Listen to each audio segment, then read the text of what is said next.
Who dat to you? Welcome in, everybody, to the Who Confessional podcast, where we're going to have a couple topics tonight to talk about. I'm very curious to see where y'all end up laying in on it, and we'll do a little bit of a mock draft roundup. Obviously, the New Orleans Saints have already started some of the moves that they'll be doing to get salary cap compliant, as they always do, because this is just how the New Orleans Saints conduct business. If you're not used to it yet, well, don't worry. You're going to have a Nick Wright post coming out very soon. Talk about how New Orleans is in cap hell. Nothing will ever go right, and New Orleans is doomed to another year of failure. There you go. I just gave you all the national media Saints like bullet points. That's how it's going to go. But who that's all those who are here tonight? Shout out to Prokaryotic, Rainy, Atlanteans. I know, you know what I mean. You know, Mr. Jerry, James Griffon, Sunblood, UVC, Rainy, Golden, Gamma Waves, Big Head, Slim, Zoe, good to see you, Abraham. Who that to you, Terrell? Hope y'all are having a fantastic day. Let's jump on into it and have a little bit of fun. So, number one topic, can't wait to see what the opinion of the chat is. Jameis Winston. He wants to be a starter in the league. Those are the type of jobs that he's eyeing. Clearly, that is not an option in New Orleans. They're not an option in New Orleans. So, if he were to have that opportunity, does anybody in the chat think that he could be the starter? Now, here is what he says. My goal is to be, and my desire is to be a Super Bowl winning starting quarterback in the league. Right now, that doesn't look like a very clear picture with the New Orleans Saints. He did just turn 30 this past January. He's not very old. He did talk about how much he admires the city of New Orleans and the culture and loves being a part of it, but said that he is eyeing on a starting job. Now, the number one question would be, well, where is that starting job? Like, where realistically is that starting job? Does anybody even think a place would want Jameis Winston? Now, obviously for his sake and his agent's sake. So, I hope it works out well. But at the same time, it's understandable to, let's see. I don't know, y'all. I'm going to be honest. I feel like this is a tough one. I like Jameis. But Atlanta is a maybe. I would hate if it was Atlanta. You know, Tampa, I don't think Tampa's an option. I think they're, going to stick with Baker for now. I'm not even sure where he would go. I hope that something happens for him to stay in New Orleans, just because of all the players who have recently become New Orleans Saints, like for the past 5 or 6 years, he's got to be one of my personal favorites. Really enjoy Jameis Winston here. I think that he fits in with the city so well. I don't want him to go to Atlanta, right? I really don't. But at the same time, I want him to be successful. Selfishly, I hope he ends up just being the backup to the New Orleans Saints next year on a really, really low and friendly number. But there are teams like the Raiders. Indianapolis has Anthony Richardson, so wouldn't go there. But there definitely are spots where he could try to vie to be that guy. And we'll just have to wait and see how that works out. But I'll tell you this.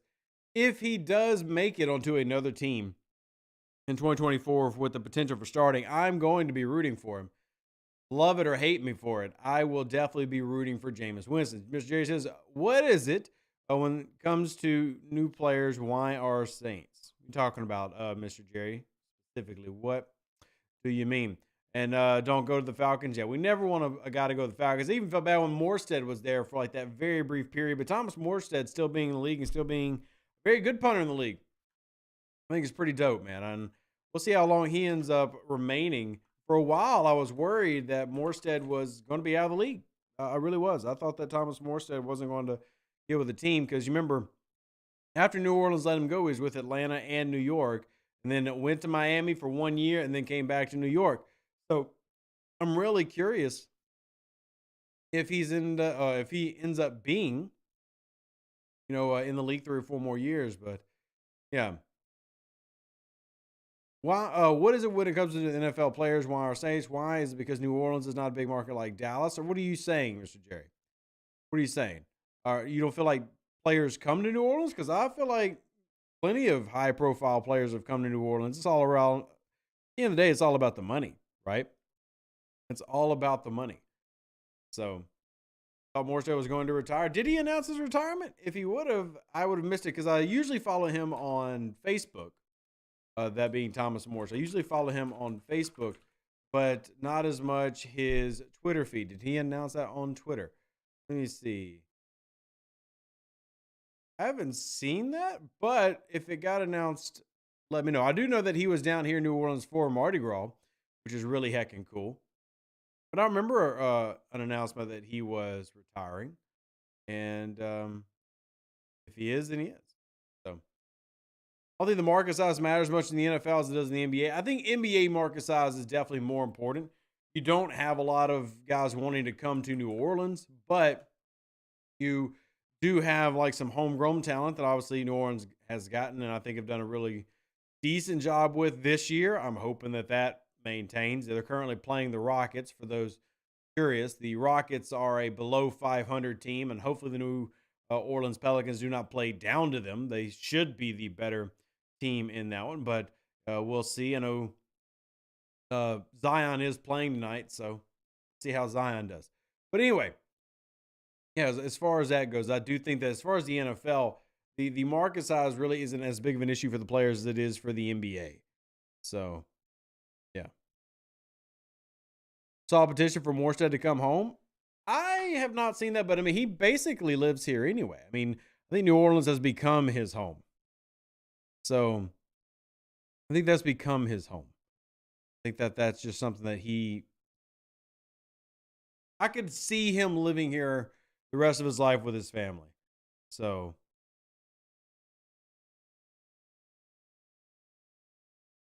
I signed off on it. I don't know how much it helps. Thank you. I'm glad you did. And I know that he'll take it. I've gotten to talk to, I think I only talked to Morstead once, but like his passion and like his appreciation for the city has always been so evident. And he's the type of guy that like, I want to 15 years from now be able to walk down the streets of New Orleans and there's Thomas Morstead, because that happens now. One of the great things about New Orleans being, that small market city is you're going to see the players just out and about in everyday life. Now, that doesn't mean go bother them, but like if you've been in New Orleans or live in New Orleans, how many times have you seen Cameron Jordan or AK or hell Delvin Breaux when he was down? All these guys, Keenan Lewis in playgrounds, all these guys. I think that's a great thing. I think Morstead ends up being one of those that is part of that, and I hope so. But he was definitely down for Mardi Gras. If y'all didn't see that, he had a great time with his family, brought his whole family down, and I think that's beautiful. And that definitely speaks to the impact that New Orleans has had on him and his family's life. So Don says, my brother is an SMU grad and has never asked him if he's ever met Morstead. Have you never asked that? You should definitely ask that. If nothing else, at like an alumni party or something that happens, they might have run into each other, right? That would be cool. Right? I think so. Anyway, we'll think so. And by the way, Terrell, thank you. Is it 26-22 New Orleans? Let me pull up the score. Yeah, it is 26-22 New Orleans. CJ McCollum going off with 11 points. Jonas Valanciunas has got 9, and Zion Williamson with 4. Also, Valanciunas has got 9 points and 7 rebounds, and the first quarter's not over. That man's going to have a double-double by the end of the first quarter. That's pretty impressive. But again, I've been following the Pels pretty heavily, hoping for their success. For those that don't know, the Pelicans are 33-22, which is pretty damn impressive, right? I'm not trying to like talk them up. They are performing better than I thought they were honestly were, because I've had my doubts. But the Pelicans are a 6 seed, but also like they're a 6 seed, but they're only like 5 games out from the 2 seed. I mean, like that upper bracket of the Western Conference is all really close, with the Timberwolves being up at the top. So yeah, I mean, the Pels are looking pretty good, man. I hope they manage to keep it, and they should definitely win the division. I mean, nobody in our conference, maybe the Mavericks make a push, but I feel like we match up pretty well with the Mavericks. But anyway, we just went into a tangent about basketball on our football podcast. But so I can't help it, y'all. I love the Pelican sports. I want more Pelicans. I want more Pelican success. And then we got NCAA coming out. Technically, it's not NCAA. It's EA college football. And I don't know if y'all are excited about that, but I am. I'm going to play every Louisiana team. We're going to have Tulane in the championship, Louisiana Lafayette in the championship, University of Louisiana Monroe in the Southern going to be in championship. Everybody except LSU. Like, LSU's already done it. I'm going to be giving it to everybody else. Like Grambling, national champions, like 3 years in a row. It's going to happen. LA Tech, give them one. We give one to Tech, 3 to Grambling. So you're going to see the Boot become the most dominant collegiate force the world has ever seen. If y'all haven't prepared for that, you better get ready. Put Bipsy in there 6 years from now? Bet. Absolutely. You just wish the Pelicans had a different name. I don't mind the Pelicans. I wish that we still had the Jazz, right? But I actually don't mind the Pelicans as a name. That's not a bad name. It fits the area, the culture, the state. It's just not an amazing name. Like, it just doesn't like instill fear or anything. Like, it's just whatever. The Jazz definitely felt very New Orleans, and the Utah Jazz is the dumbest thing in the world to this day. It still doesn't make any sense how that was even allowed to happen. That would be like moving the Lakers and keeping the name, and now you're the Rhode Island Lakers. Like, no, the Lakers are from Los Angeles. There's just some things that should stay, just like Baltimore should have kept the Colts when the Colts moved from Baltimore to Indianapolis. The name should stay with the city and the culture. But what do I know? I'm just a random guy with a podcast who covers the New Orleans Saints. So, yeah, like the Toronto Grizzlies, now the Memphis Grizzlies. Y'all let me know the last time y'all saw a Grizzly in Memphis. Never a once. Never a uno time. The way to move a team is how Tennessee moved. When you go from the Houston Oilers to the Tennessee Titans, you rebrand. You're a new team, new place, new culture. Rebrand that stuff. Don't stick with it. Make it new. That's how it should be. That's Revs Sports Laws, written February 22nd, 2024. Now, I will expect every single one of y'all to obey them. Hello.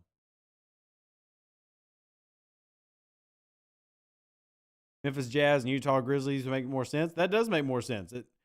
But even then, Memphis don't make sense for Jazz as much. So,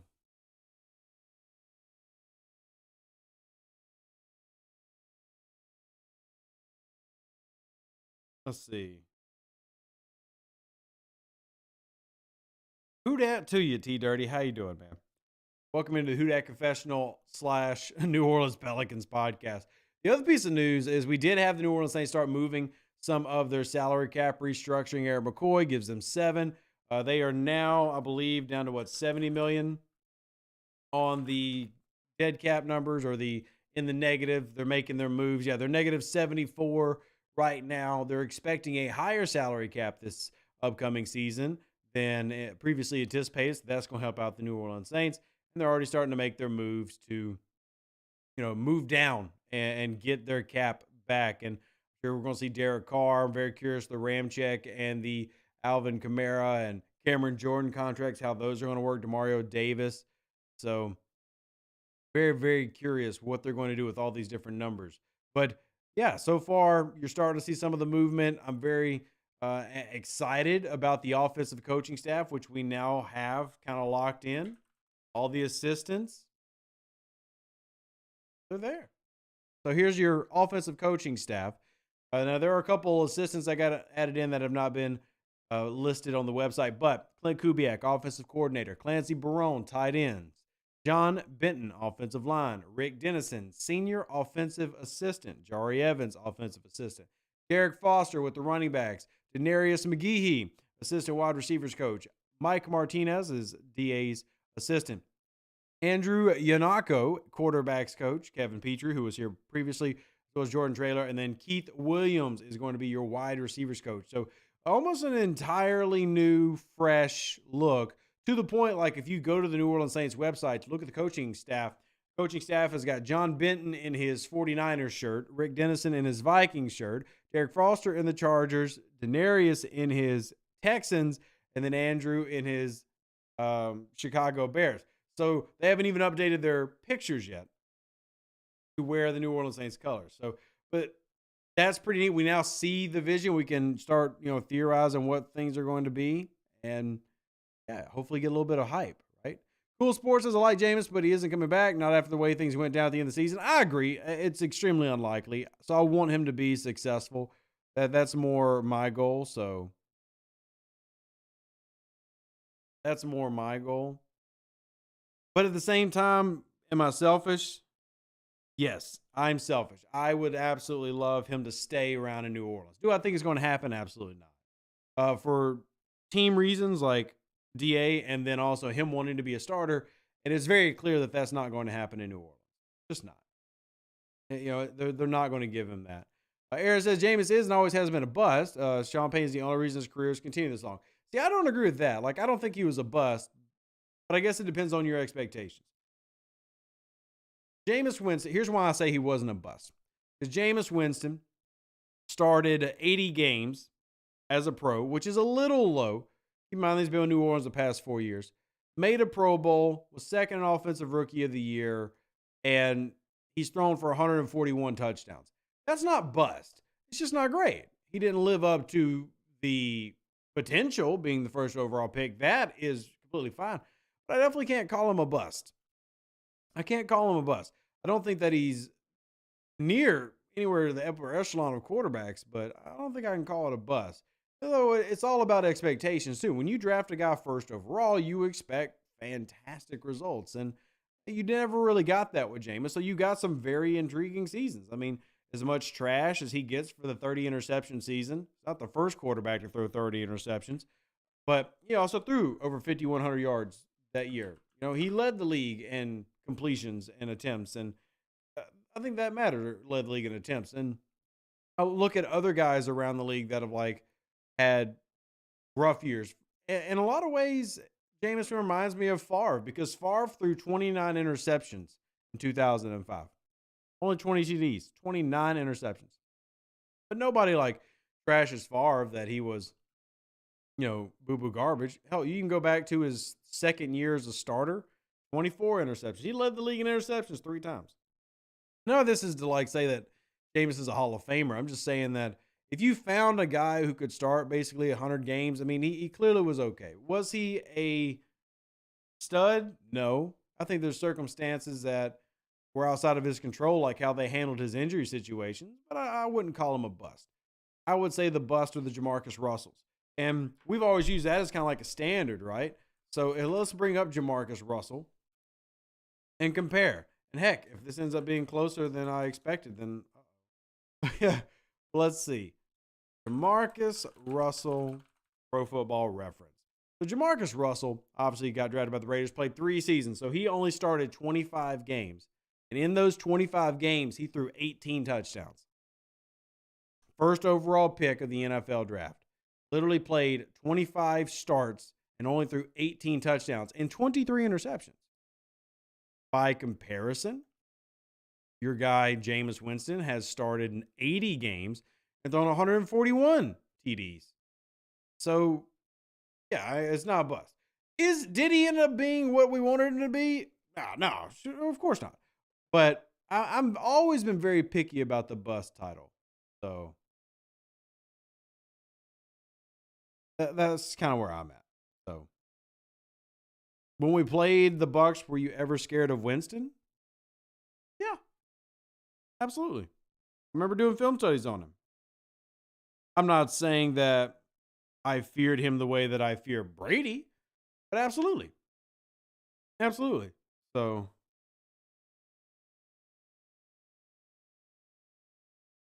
absolutely. So it just comes down to your expectations, I guess, right? And which is completely fine. Completely fine. Don says, I watched a documentary on Jamarcus Russell. After watching it, I understood why he was a bust. He had some emotional problems outside of football. And see, context is always big, of why somebody is successful or isn't successful. And at the end of the day, they're successful or not successful, right? That just is how it is. But it's always, neat to learn the context and the why and to see what made somebody be that way or struggle. And same thing kind of went for if you've ever done like the Ryan Leaf thing. A lot of stuff happened with Ryan Leaf. It is what it is. That's life. So anyway, perusing the mental scope of the show is not typically what I have planned, but there's a lot of reasons to why things happen. That's why I don't think that Jameis Winston is a bust. If we go to all the first round quarterbacks ever. He's not on my list here. And now I'm actually going to sort that. We'll go to Pro Football Reference. We'll look up the draft. And we will look up, choose a quarterback by position. And we'll just start looking at, every quarterback ever. And were they a bust or were they like an absolute stud? And look, I think some of them have been fantastic. Some of them still have a lot to prove. Look at Justin Hebert or Justin Herbert. I like Justin Herbert. He was Rookie of the Year that first year. But his past 2 years have been pretty bad. Obviously, his most recent one with injury, right? First 2 years are great. What's he going to be now? I would think with Harbaugh, things are going to get much better. You don't know for sure. You got to wait it out and see what happens, right? Johnny Manziel came through, and I remember plenty of people thinking that Manziel was going to be a bust, and then plenty of people thinking that Manziel was going to set the league on fire. And that man's one of the most notorious, just how can you be that bust? So that's like when I think about those terms, that's what I think, right? I don't think Jameis Winston. I just think Jameis Winston did not live up to the value that you expected. You expected better from a Winston. So all first round quarterbacks. I'm Googling right now. Look at all first round quarterbacks in the 21st century and just kind of see how many that we can pick that are meh. So, for example, David Carr, Derek Carr's brother.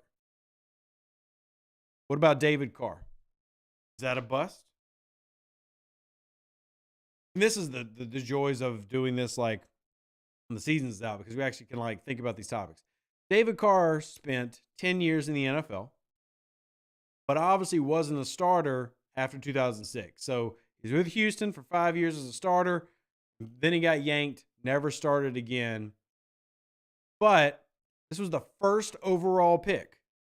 Started 79 games and threw 65 touchdowns. Now there is a conversation for a bust. So, Antonio says, y'all honestly think a team will give him a real shot at starting? I think a team will give him a shot.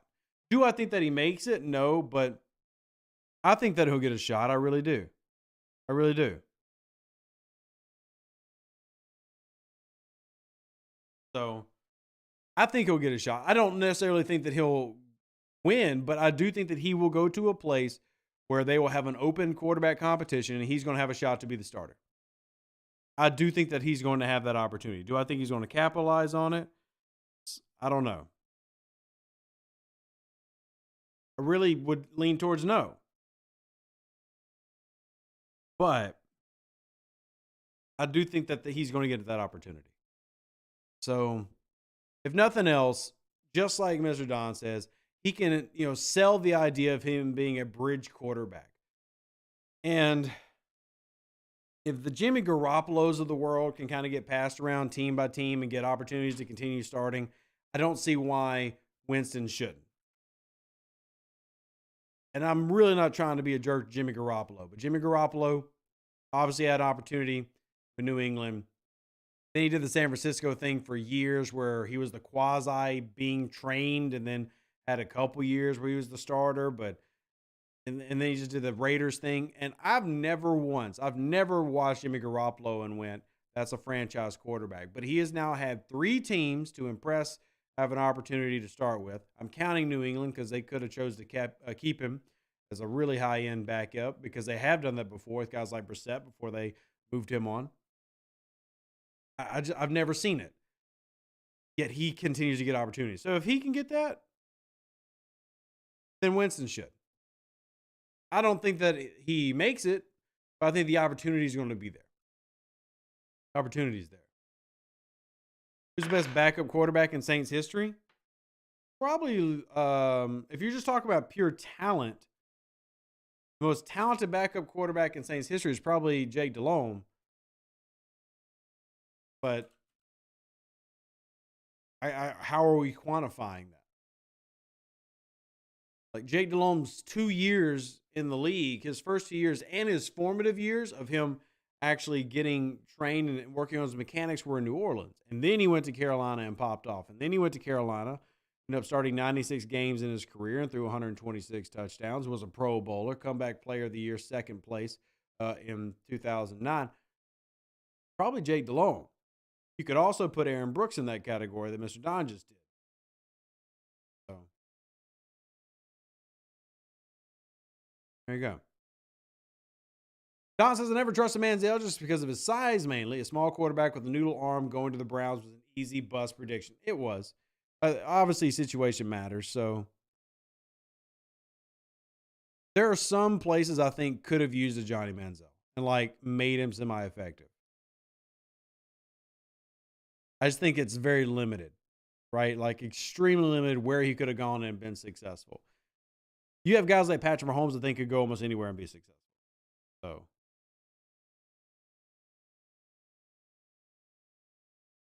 Kirk Cousins is the free agent quarterback I'd go after. For who?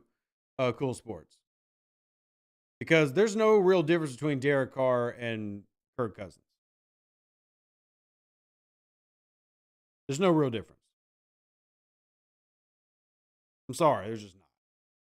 They are literally both mid-tier quarterbacks of similar calibers. One simply had slightly better career, also has had better coordinators.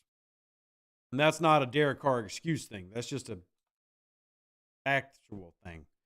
Kirk Cousins has had better teams and better coordinators. Like when he was with Shanahan and made the Pro Bowl. Right? And I'm not saying that he's done bad at all in many, because I don't think he has. But I think what he's had in many was significantly better than what you've had with Derek Carr. By the way, Clint Kubiak, one of the years at Pro Bowl for Cousins was Clint Kubiak as the OC for the same quarterback. Like in terms of who's the better one, they're in the exact same tier for me. I wouldn't exchange them for either one of them. There are definitely quarterbacks that I'll be like, yeah, Derek Carr, not near as good as that guy, but they're essentially the same guy. They're essentially the same guy. Not really a difference. I think Carr's first half of the season is stuck in people's minds. I think Carr will be much better next season. You have confidence in him. I hope. I don't think that Carr is a long-term answer, but I think he could be a very successful bridge. So with that in mind, I'm letting him have the benefit of the doubt with Clint Kubiak and everything new. He definitely started off terrible, for sure. It was a really rough start. But I've also been very, very adamant that I believe the biggest problem in New Orleans was P. Carmichael. Now, this is the opportunity where I'm right or wrong, because the first 5 games of the year, really you can go longer than that, but let's just say the first 7 games of the year. In 7 games, Derek Carr started 1,600 yards, 64% completion percentage. This is 7 games, 1,600 yards, and 6 touchdowns. That's abysmal. Compare that to his final 7 games where they had finally started to get it together.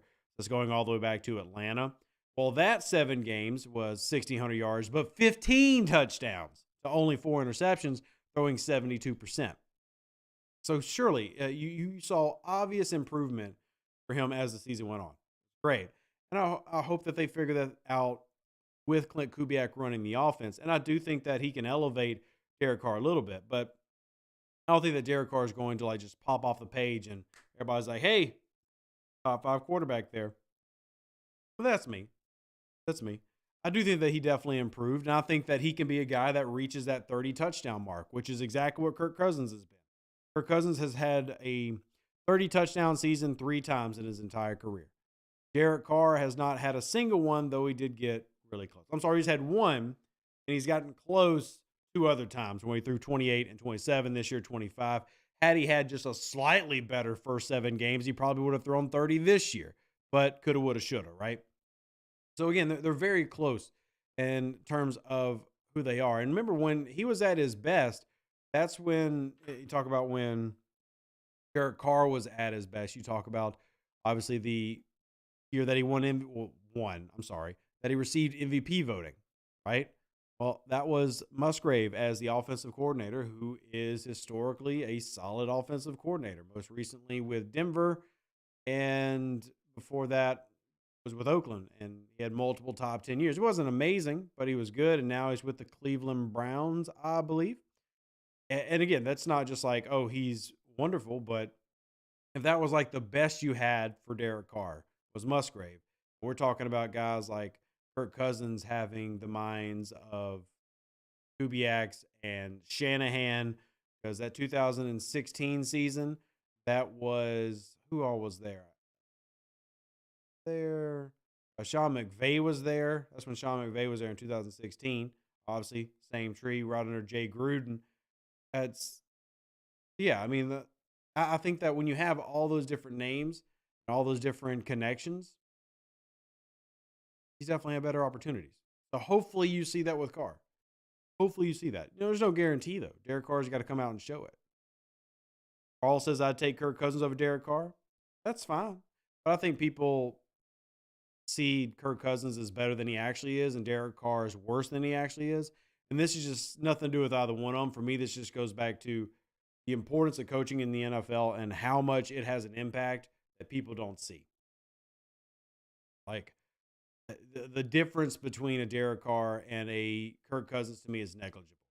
There are certainly things that we can pull out all 22 and say this one does better than that one on, but neither are anywhere near what would be that coveted upper echelon of a quarterback. They'll never get there. They're never going to be close to it. They'll never have that mental processing that just makes them elite. Well, you assume never. They'll just never show that, but they can have great numbers in the right situations and be effective players in the right situations. So, like, I'm not going to jump up and down for Derek Carr, but I do think, because I said this before, that, had Derek Carr had Sean Payton, he looked a hell of a lot better than he's looked. At the same time, I don't think Sean Payton would have made him into the next Drew Brees. It's just both of them are guys you better build a damn good team around, like having an all-pro running back in Dalvin Cook and arguably one of the best wide receivers in the NFL in Jefferson, and then making sure that you're continually building up your O-line, which feels like they kind of stopped doing, and that was an oopsie, and all these different things that have to come into play. How's it work? Because Kirk Cousins in 2022 was sacked 46 times. Painful. It hurts. In 2019, when he made the Pro Bowl, 28 times. And then last year, he only played 8 games and was sacked 17 times. So you got to build around these guys to give them the best chance for success, just because maybe they're not that great individually, like a Mahomes might be, or a Lamar Jackson, the MVP and everything.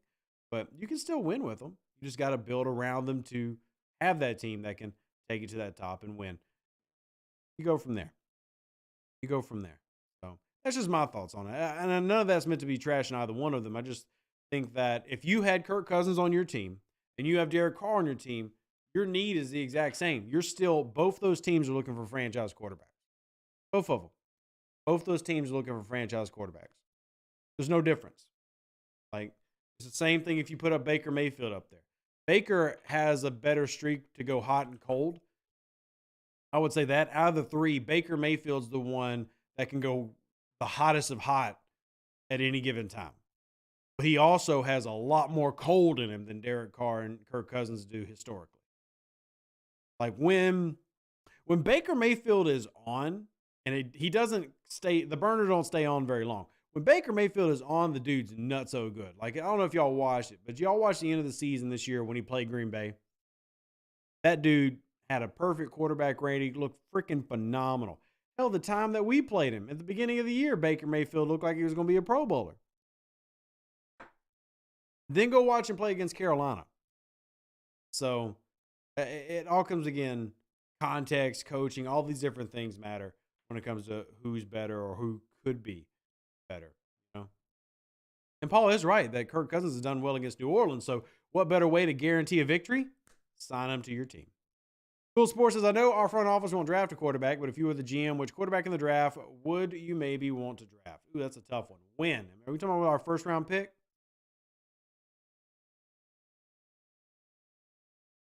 You're talking about with the first round pick? Which would be pick 14. What quarterback would I take?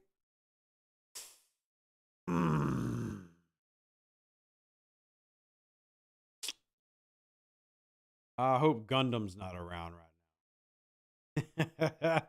I hope Gundam's not around. I would. Gosh, that's tough. Honestly, probably Penix. Just based on what the Saints are trying to build style wise. What they're trying to build style wise. At the type of quarterback and everything. I know everybody wants me to say Jaden Daniels, but Jaden Daniels is not CJ Stroud. He's not ready to walk into a West Coast offense and dominate it. So, Caleb Williams, I'm not a believer in Caleb Williams. I'm not a believer in Caleb Williams. So, that doesn't mean I think Caleb Williams is going to be trash, but I think Caleb Williams is the type of quarterback that gets drafted first overall because teams feel like they have to draft a quarterback first overall. I don't think that he's that guy. Like, I don't think that he is Andrew Luck. I don't think that he is coming in and changing whatever team he goes to. I don't think he's Patrick Mahomes. But who knows? Depends on where you land. So, but yeah, I would probably say Penix from the Huskies. And I'll be honest, it doesn't have to be Penix. You know, if we're just talking quarterbacks, really, I'm not the biggest fan of J.J. McCarthy because I don't really feel like he has a ton of upside, but I do think that you could work with J.J. McCarthy. Like, I think J.J. McCarthy could be an Alex Smith type. Now, the big one is who takes the risk on Bo Nix? That's the big one. Who thinks that they can get Bo Nix to work inside their system? Because you got that high playmaker ability. And teams love playmakers, man. Teams love playmakers. Only thing is, like, when I look at him going against, like, if you find any tape against great teams, he still had some good games. Like USC, Cal, still put good games. But can you get him to fit in your system? Because the New Orleans Saints don't need a starter in 2024, like Carr's a starter no matter what, I'd take Bo Nix. Yeah, and then try to work out things that you think might need to be adjusted out of him. I'd take Bo Nix. Yeah. All right, y'all, we're going to wrap up. I hope you enjoyed it. We're right around 40 minutes. We're going to have the streams be a little bit shorter so y'all can listen to them on your way home from work. Appreciate y'all. Hope you enjoyed the information. As always, who dat? God bless. Deuces. That's me. Catch you on the next one. Good chat. We're going to do a mock draft together this upcoming Tuesday. That's the plan. We'll see how it rolls around. And y'all make sure y'all go check out your Pelicans because right now they're winning, but they need your help. They're winning 55-45 against the Houston Rockets.